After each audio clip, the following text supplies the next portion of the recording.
Greetings, keepers of the cosmic clock. I am Odessahvi of the Arcturian High Council. I stream this frequency to you through the sacred conduit of the Arcturian Codex. I reach out to you in the wake of the recent energetic gateways, speaking directly into the heart center of the Starseeds of Gaia. We see you.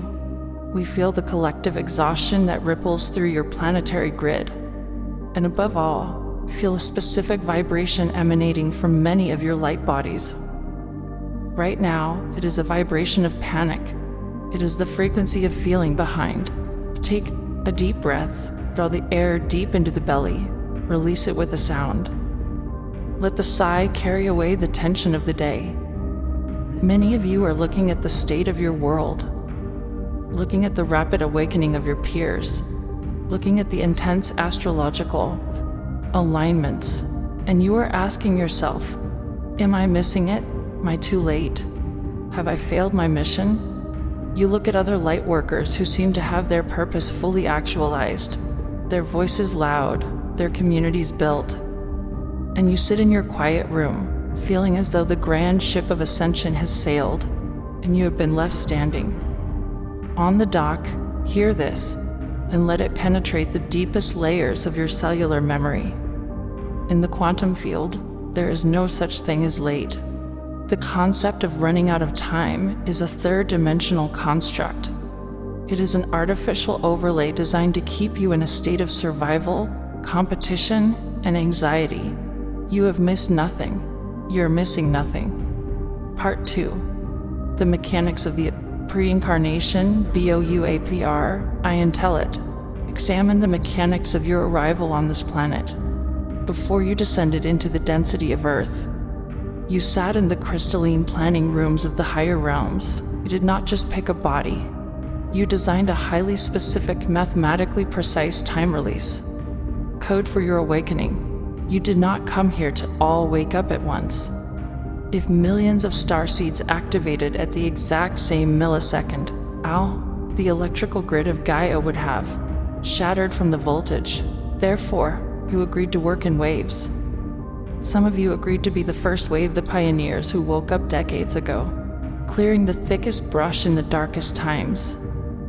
Some of you agreed to be the second wave, the builders who woke up to construct the new modalities of healing and communication.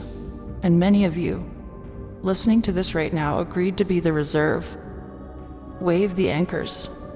Do you understand the strategic brilliance of the anchor? You intentionally programmed your DNA to stay dormant longer than others. You allowed yourself to live deeply within the 3D matrix. You've got the jobs, you've raised the families, you've experienced the deep sleep of humanity. Why? So that when the final shift occurred, you would have roots so deep into the human experience that your sudden awakening would act as a massive stabilizer for the collective.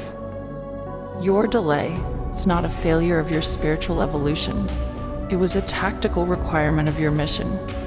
You are not late. You're the cavalry arriving at the exact moment the battle turns. Part 3. Spiritual FOMO and the comparison trap. We must address the phenomenon you call FOMO, the fear of missing. Out in your spiritual communities, there is a dangerous new trend. It is the commodification of Ascension. You are told that if you do not meditate at this exact hour, or if you do not buy this specific crystal, or if you are not channeling by this specific date, you will be left behind on the 3D timeline. This is a distortion. It is the old 3D hierarchy dressed up in 5D. Spiritual clothing. Ascension is not a train that leaves the station at 5 p.m. Ascension is a frequency that you carry within you. It goes wherever you go. You cannot miss a portal because you are the portal. When you compare your journey to another starseed's journey, you are comparing apples to starlight.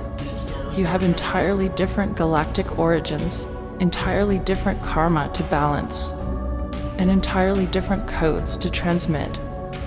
The flower does not look at the tree and feel inadequate because it bloomed in the spring while the tree waited for summer. The cosmos requires both to complete the garden.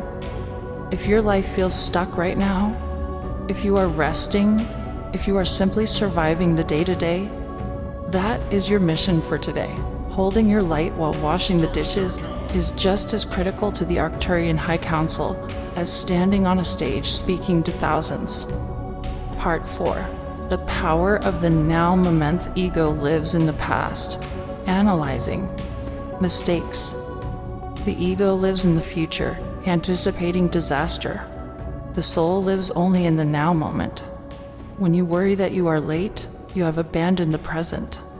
And the present is the only place where creation happens. The only place the Galactic Federation can connect with you is right here, right now, in your physical body. We ask you to drop the timeline, drop the mental checklist of what a successful spiritual person looks like. If you only just woke up to your cosmic origins yesterday, you were right on time.